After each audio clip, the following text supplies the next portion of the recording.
Once upon a time, in a secluded town called Loria, the villagers lived peacefully under the watchful eyes of their elders. The village was nestled between rolling hills, with clear streams flowing through the meadows. But in Loria, there was a rule that everyone held dear, an unspoken law, passed down through generations. The women of the village had to keep their purity intact, unmarried until they were of age. This rule was more than a tradition. It was a symbol of pride. Every parent in Loria believed in its importance, claiming that a daughter's purity was her greatest treasure. They would proudly announce, "My daughter is as pure as the hills around us," believing this meant they had upheld the village's sacred customs. It was a matter of honor, a reflection of their upbringing. But one fateful day, things began to change. A strange blight spread across the land. The crops began to wither, the river ran dry, and a mysterious sickness crept into the hearts of the villagers. With fear gripping their hearts, the elders sought advice from the oracle, an old wise woman named Elira. After much silence, Elira spoke gravely. "To lift this curse, only a true virgin can perform the sacrificial ritual at the sacred altar." The villagers gasped. "But all of our daughters are pure," they cried.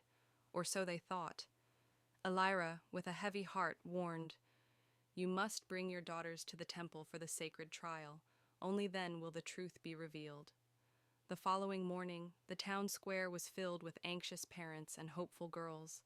The ritual was simple, a test of purity. The girls would place their hands into a golden bowl filled with sacred water, and only the true virgins would feel its blessing.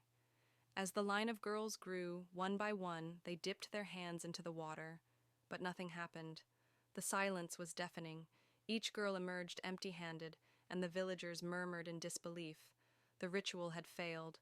A growing panic spread through the crowd, and eyes turned to the young woman who had arrived from a faraway city, Mariana. Mariana was not like the other girls. She wore colorful, revealing clothes, and walked with an air of confidence that was foreign to the village. She arrived in Loria only a year ago, claiming she wanted to experience life in a simple, quiet village. But her presence had begun to stir curiosity. Her bold ways, her unfamiliar clothing, and her free spirit had captivated the other girls. The village girls had begun to follow Mariana, copying her style, and seeking the same admiration she received from the men. They watched her walk through the village streets and whispered among themselves, "If only we could be as free as her." Mariana, knowing the attention she garnered, had begun to meet with men secretly. In exchange for their admiration and gifts, she had given them her affection. Her secret, unknown to the villagers, was now a pattern that began to spread. The girls of Loria, enticed by the idea of attention and material things, had begun to abandon the old ways. One evening, while walking through the village, Alina, the daughter of the village chief, followed Mariana. She had noticed the men giving her gifts and wanted to know how she could receive such attention. Later that night, Alina, eager to feel special, met with a merchant in secret. It was only the beginning. Soon, more girls in the village began to follow Mariana's lead, dressing provocatively, receiving gifts, and spending time with men outside the bounds of tradition. As the days passed, the village girls became bolder, seeing nothing wrong with their actions. They reveled in the gifts, the attention, and the excitement that came with breaking the rules. But the consequences were starting to unfold. The village elders, unaware of the changing ways, continued to speak about purity, tradition, and honor, believing the girls were still following the old ways. But with every passing day, the traditions they cherished seemed to fade. The village was no longer what it once had been. And then the sickness came. The crops withered. The animals became sick, and the people fell ill.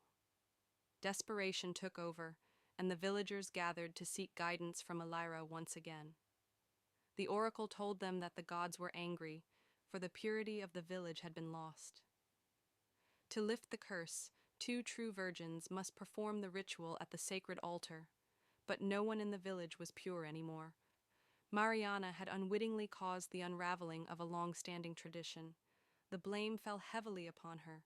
The village elders, heartbroken and angry, knew that the only way to appease the gods was to send someone to the altar, someone who could carry the sacrifice. Mariana, once admired for her boldness, was now seen as the source of the village's downfall. She was summoned by the elders to carry the sacrificial offering alone to the altar.